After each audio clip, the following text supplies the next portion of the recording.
part of growing up is about enduring pain, that life is painful. Suffering actually invigorates us, that suffering in many ways is the touchstone of spiritual growth, of character growth. The capacity to endure pain, to test yourself, was an important part not only of building the body, but also just building character. Welcome to the Hard Way podcast with Joe Sena, founder and CEO of Spartan Races. We're teaching you how to overcome your obstacles in your life the same way we teach our 10 million plus Spartans to overcome obstacles on the course, with insight from the smartest, most accomplished experts from every corner of the world. Get ready to elevate your life today. What's up, guys? I am in Arizona. I'm in Scottsdale, and I am meeting RFK. Super excited. I've been watching him from afar, from the sidelines, and I gotta say, very refreshing message. He wants to get people healthy. He wants to get government cleaned up. Remember, everything government does, everything government spends, they work for us. So it is very, very nice to hear that somebody wants to go in there. I don't know if he'll be able to pull it off or not, but it certainly sounds like he could. At least he's talking about it. Go in there, clean things up, make sure that independent agencies are actually independent and people aren't getting, paid on the side to do things that might not be healthy and might not be good for us as a whole, no matter which way you lean in November. I think we all lean one way when it comes to health and wellness. We want to get people healthy. So let's see what he's got to say. Maybe in person, he's completely different. Maybe he's not the person we think he is, or I think he is. Let's go check it out. All right, I'm with Bobby Kennedy. This is unbelievable. I have to pinch myself. Our goal is to get people healthy. We want to get people off the couch, moving, sweating, get them fit, not drinking, get them off the drugs. You're standing on a platform that's attempting to do that. Never thought in my lifetime I'd see politicians wanting to do that. They seem to be focused on everything but that. How do we do it? Like, how do you do it at scale? How do you fight? You'd have to fight the whole country and this cesspool of, corporate influence. I think the biggest challenge is fixing the food system. We need to fix also the public health agencies and to get the corruption out. And that's really what you need to do, because the public health agencies, when I was a kid, were, NIH, CDC, FDA, were gold standard agencies from around the world. In fact, they were so highly respected that many of the nations that were emerging at that time from colonial rule and charting their own course, they didn't have the capacity to launch an agency like FDA that would regulate drugs, or NIH that would spend billions of dollars on scientific research. And they actually put in their constitutions that if FDA says it's okay, then it's okay. So they were the whole world was relying on our public health. We had the healthiest kids in the world. We had the best educated kids in the world. We were increasing our longevity in this country. But all that was derailed by the capture of our public health agencies by the pharmaceutical companies and by the big food companies that make a profit from poisoning us. The most valuable asset in our country today are big food, or big pharma, for the insurance industry, for the medical cartel, the hospital systems, is a sick child. If you can get a sick child who has autoimmune diseases or allergic diseases or neurological diseases, they are now a customer for life, and it's very, very profitable. They don't want to kill the children. They want to keep them sick forever. And then the farm program also is captured by these big food companies and big ag companies that make money from industrial agriculture, which is giving us food that is no longer nutrient dense. It is nutrient anemic. And there are 1,000 chemicals that are permitted in US foods that are illegal in other countries.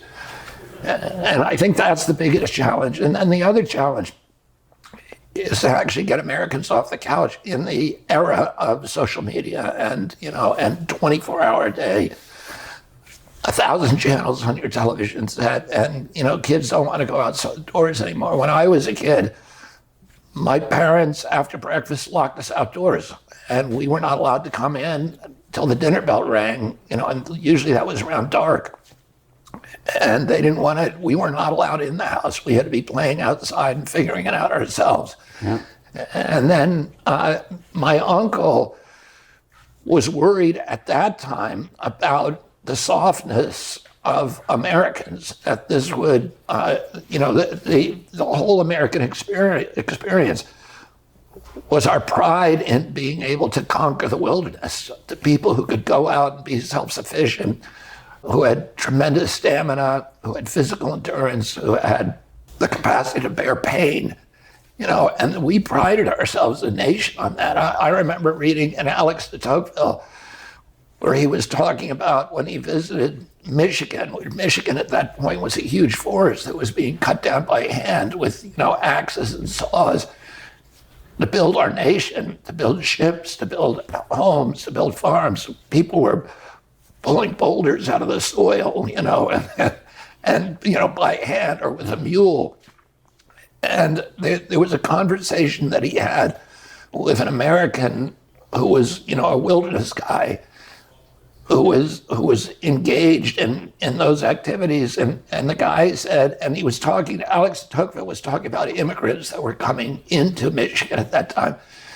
And this guy was saying to him, only Americans can do this. Only American-born people have the heart to cope with the wilderness. The immigrants that are coming from Europe can't do it, and they die here. It's only Americans that have this toughness. And I was raised with this idea that this kind of beef jerky toughness that, was unique to our country, that made us the toughest people in the world, was what had created the greatness of our country. Teddy Roosevelt believed that, and that's one of the reasons that he brought the Boy Scouts into this country, because he was scared that people were getting, even in his era, were getting fat, were getting lazy. And my uncle, actually looked at data from Europe that Americans were gaining weight and that they were that they couldn't do some of the physical fitness tasks of Europeans. So he launched the Presidential Council on Physical Fitness, and he challenged Americans to get fit. And I remember when I was a kid, it was a huge preoccupation in my high schools and my grade schools to be able to qualify for the Presidential Council on Physical Fitness, and we were given prizes. I won the prize, when I was a kid a number of times for certain athletic tasks that we would do in our classroom. My uncle, at one point, he came across correspondence between Teddy Roosevelt and the commandant at that time in 1903, I think it was, of the United States Marine Corps. And he was asking, Roosevelt was saying to him, what does a Marine have to do in order to qualify for the Marines? And the commandant wrote him back saying that he has to be able to walk 50 miles in a single day with, I think, a 30-pound pack. And my uncle took that correspondence, sent it to the present commandant, his commandant of the Marine Corps, and said, can Marines today do that? And then my uncle challenged the nation to do a 50-mile walk. And he went into his cabinet meeting and he said, one of you guys has to do this in order to show our commitment to it. And everybody turned to my father, because they were mainly old men who were out of shape. And they said, and my dad said, okay, I'll do it. He went, there was a Friday night. Your father? My father went to the Justice Department. He was the Attorney General. And he had hired mainly people who were former Marines, who had been on the PT boats with my uncle during the war, or who had a lot of, my father had played on the biggest and best football team, and he had played first string. He was only 5'10", but he had played first string at Harvard. And he got his letter at Harvard, and he had played with the biggest team and the best football team in Harvard history. The reason for that is because they were people who were on the GI Bill. They were veterans who had come from the war, and they had done a year on the football team at University of Michigan, University of Ohio. They were big guys, and they suddenly had the money to attend Harvard. So it was the best team in Harvard history, and a lot of those guys ended up in the Justice Department of my father. So the Justice Department was filled with former Marines, and my father chose Ed Guthman and Dave Hackett and a number of other people who worked for him and said, you got to do this 50-mile walk with me. He started out the next morning, Saturday morning at 4:00 a.m., and he was going to walk on the C&O Canal from Washington, D.C. on the towpath. And there was, the C&O Canal had a towpath where the mules would haul the barges. And he was going to walk on that towpath all the way to Camp David. And it was 50 miles. And it was, the C&O Canal was iced over, the towpath was icy. He started out unprepared with his sneakers on and started walking with these guys, and one by one they dropped out, because actually I found this later when I did the 50-mile walk. The muscles that you use for walking are very different than any other kind of training. Sure. And these guys started swelling up in their knees. They got injuries from this. In the end, he was the only one who made it. And the last guy who dropped out was a guy called Dave Hackett, who was a champion athlete, a famous athlete. There was a book written about him called The Separate Peace that was a bestseller, and about his athleticism. And he had joined the Marines at 17. Illegally. He had lied about his age, and he had gone and fought in the Pacific. And he was humiliated to have to drop out, but he had injuries. And my father said to him when he dropped out, he said, "You're lucky your brother isn't the president of the United States." Because he had press following him in the cars and helicopters and stuff, and he could not drop out. And I remember when he got to Camp David that night, I was there, and he had blisters. The blood had soaked through his sneakers.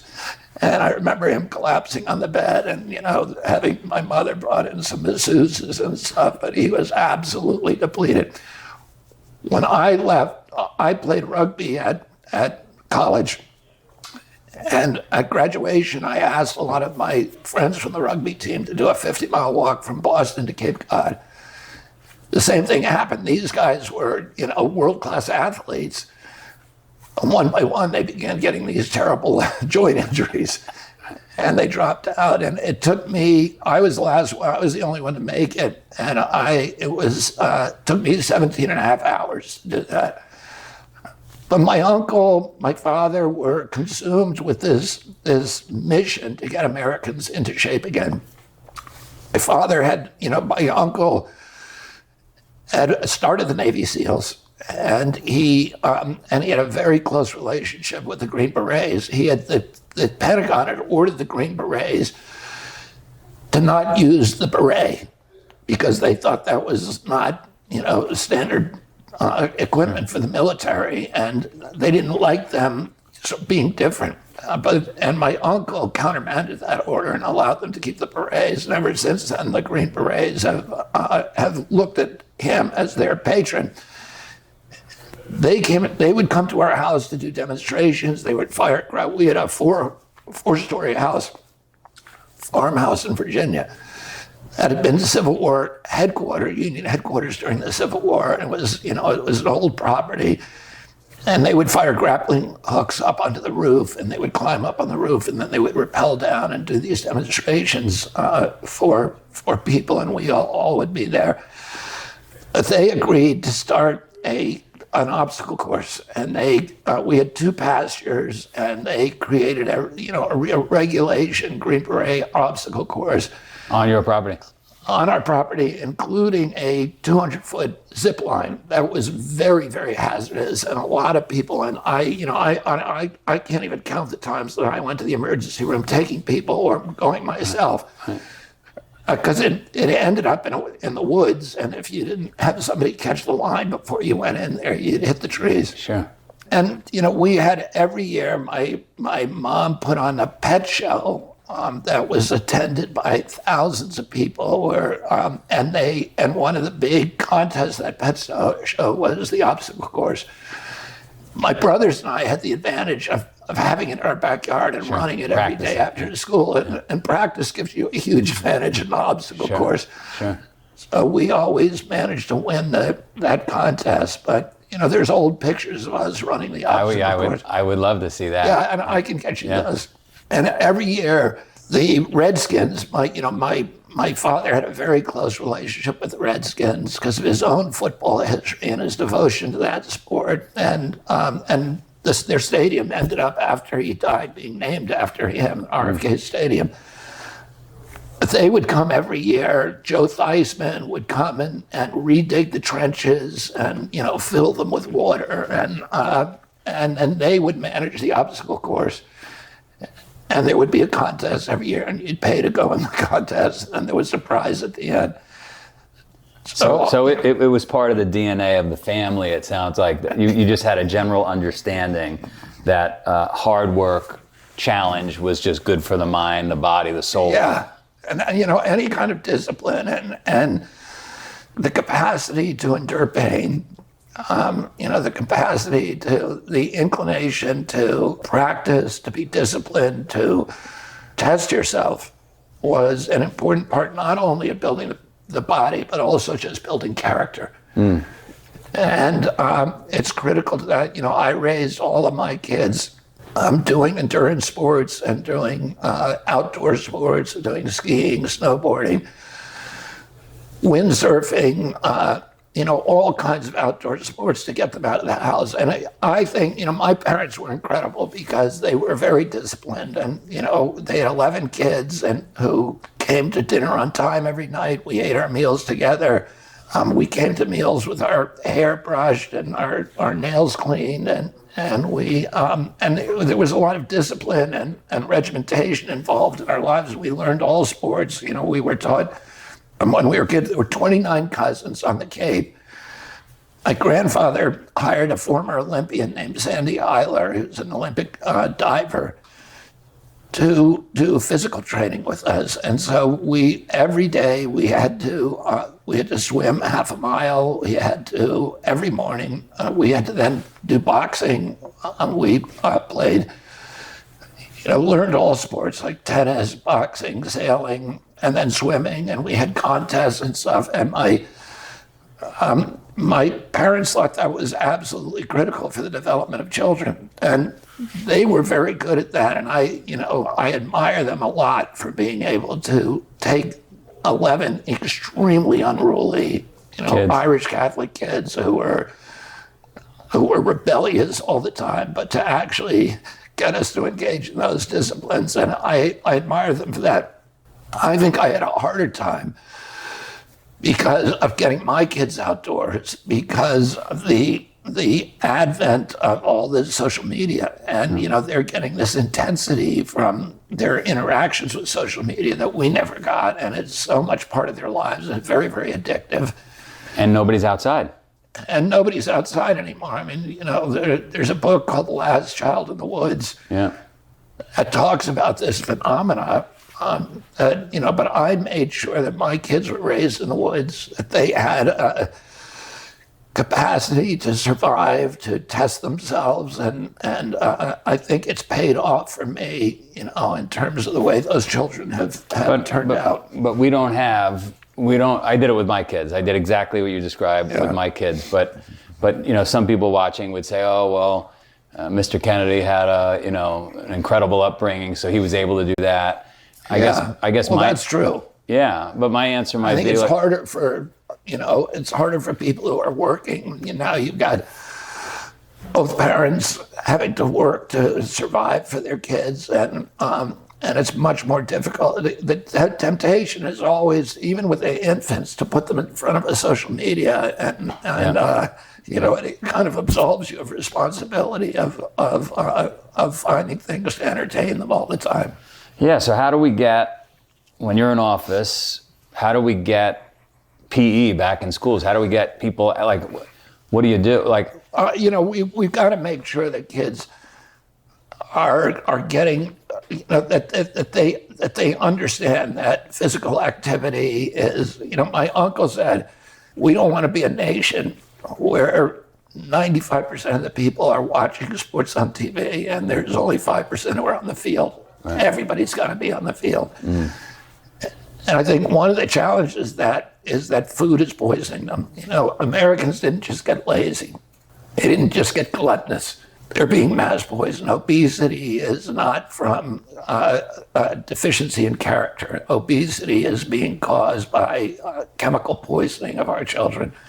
We need to fix that. But at the same time, we need to establish an ethic that you're not a good parent unless your kids are doing some kind of physical activity, that it's just part of the responsibility of parenthood. And I think one of the ways to do that is to use the bully pulpit, of national office and of a national bullhorn to establish that as a standard in our schools and in child rearing in our country, and to reinvigorate the Presidential Council on Physical Fitness so that people put a big value on that again. Actually, I was talking to John, who's holding the camera. His wife just graduated nursing school, and the last day, as she was graduating, they said, "Listen, you can't call people fat. You can't talk to them about diet.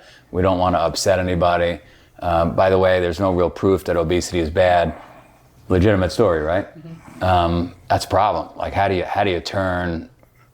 We're all so delicate about like calling a spade a spade. I think we need to obliterate the delicacy, and that we have to understand that part of growing up is about enduring pain, that life is painful, and that suffering actually invigorates us, that suffering in many ways is the touchstone of spiritual growth, of character growth.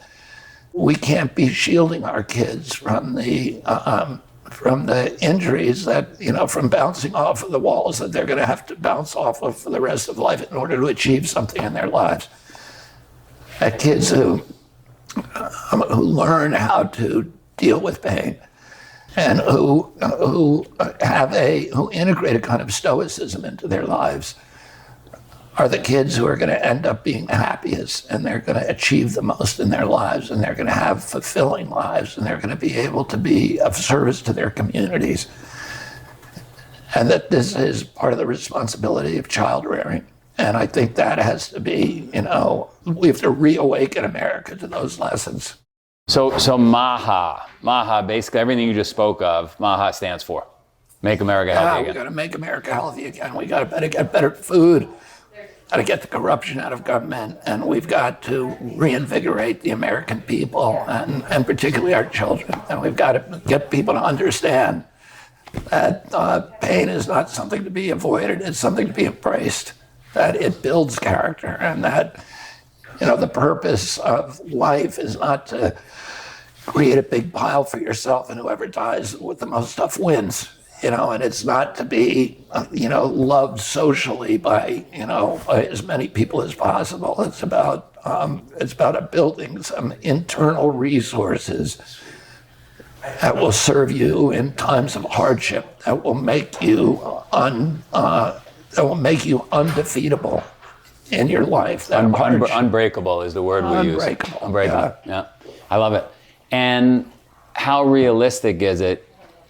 Terms are 4 years. You get in, by the grace of God, you get in with Trump. He puts you in position.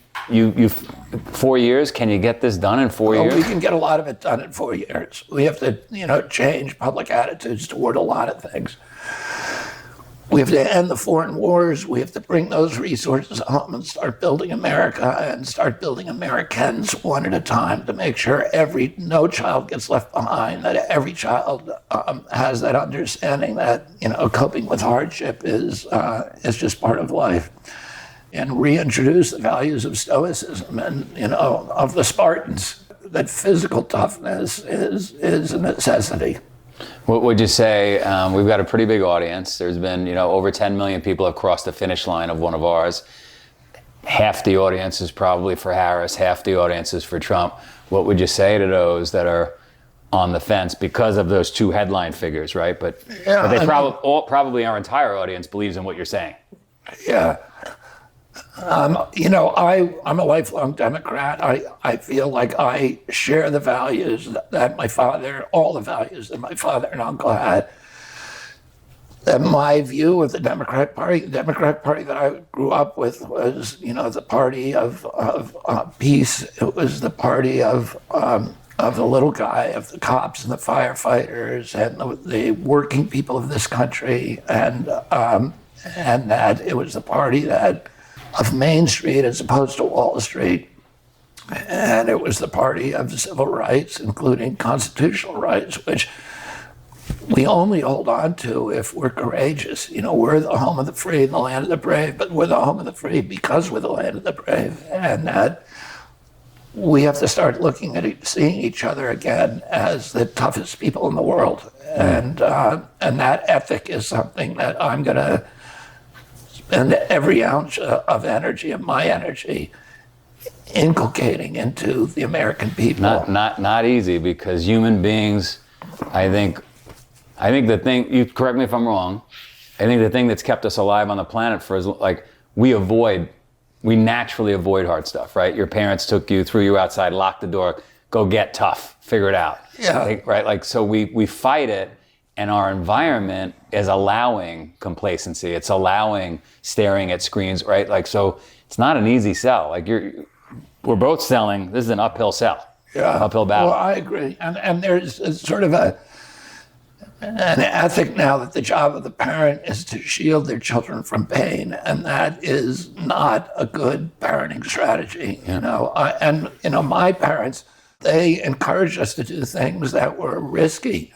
They encouraged us to play tag on the roof, and and that when we got injured, which we did, they were, incredible parents and very, very deeply caring. But they also understood that part of being caring is to teach your children to deal with disappointment, with pain, and to not complain. My grandfather would walk into the house. If he heard anybody complaining, he would say, "There's no complaining in this house." It was abolished. We weren't allowed. And, I had this experience myself when I'd been sober a couple of years, and I found myself sort of complaining, kind of knee-jerk complaining about the stuff. People would say, "How's your day?" "Oh, well, it's rainy out," or whatever. And I said, I'm going to give up complaining for Lent, no matter what, for 40 days of Lent.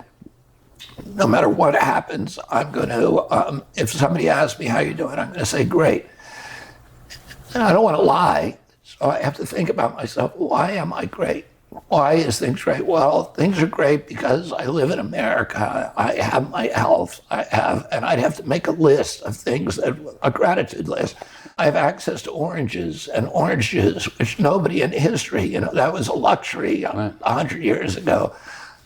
I can get in a car and there's glass in front of me and the bugs don't go in my eyes. And, I think about all these little things about why I was so lucky. It changed my capacity, the way that I dealt with life. And after that 40 days, I just said, I'm going to keep doing this. And since then, that's probably 30 years ago, I've never complained again.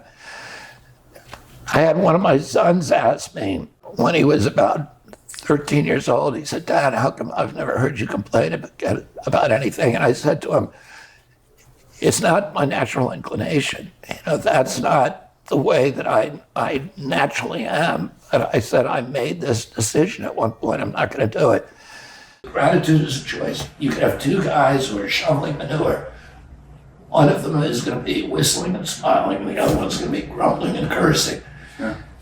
It's a choice. And I said that to my son. I've never heard him complain again.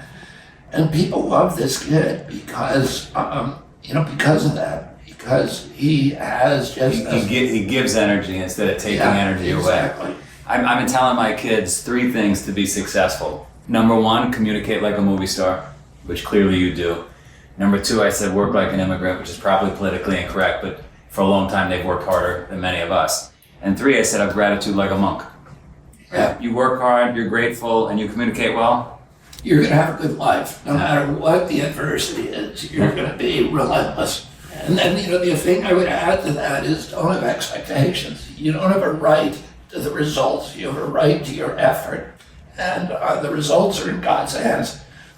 Your effort, Sisyphus, who was pushing the rock up the hill, who was the hero of the Stoics, he was a happy man, because even though people would look at him and say, that's a miserable life, I have to push the rock every day and never get it to the top, the outcomes never came to him. But he was happy because he undertook his duty, and that brings order to a chaotic universe. The universe and life are absurd, they're unfair, they're difficult, they're challenging, they're tragic. And, if you sit around worrying about it and complaining about it, you're going to be miserable. But there's nobody in history who's ever laid on their deathbed and said, I should have spent more time complaining. Yeah. Complaining about things and worrying about things is like praying for bad things to happen. This guy, a good attitude. you get through anything. This guy is CEO of Spartan as of today. He's taking over. I love it. Lycurgus, I don't know if I pronounce it correctly, is the founder of Sparta 2,500 years ago. And he got this idea that this is the way we're going to live, very stoic life. We're going to train every day. We're going to train harder than the actual battles. We're going to eat only one soup, black soup.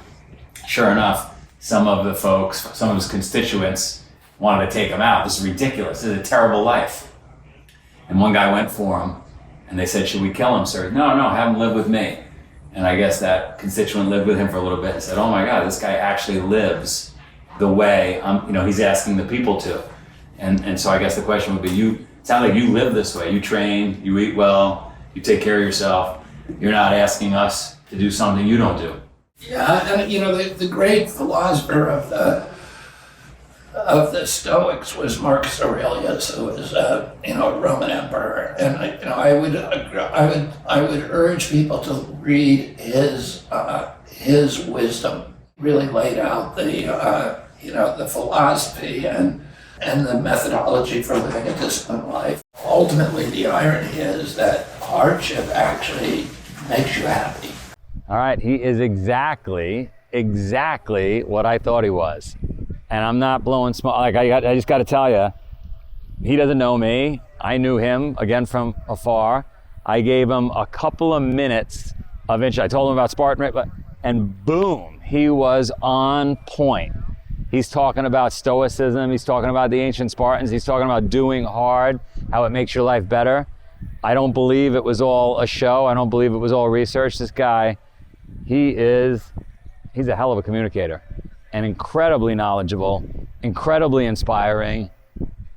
I didn't want to leave an hour. I was only supposed to be with him 20 minutes. I was there an hour. The he's sharp. I wish he had showed up on the scene a lot earlier. A lot to take away. I hope, look, you don't know, and I don't know a lot of people that would go into government and would actually take on this challenge of trying to get this country healthy and fight everybody and every organization and every company to do so. This guy's willing to do it. The most important thing, you have to agree with me, is the health of our country, the health of us individually. We've got to fix the trends. We've got to get people healthy and moving and not addicted to all this garbage.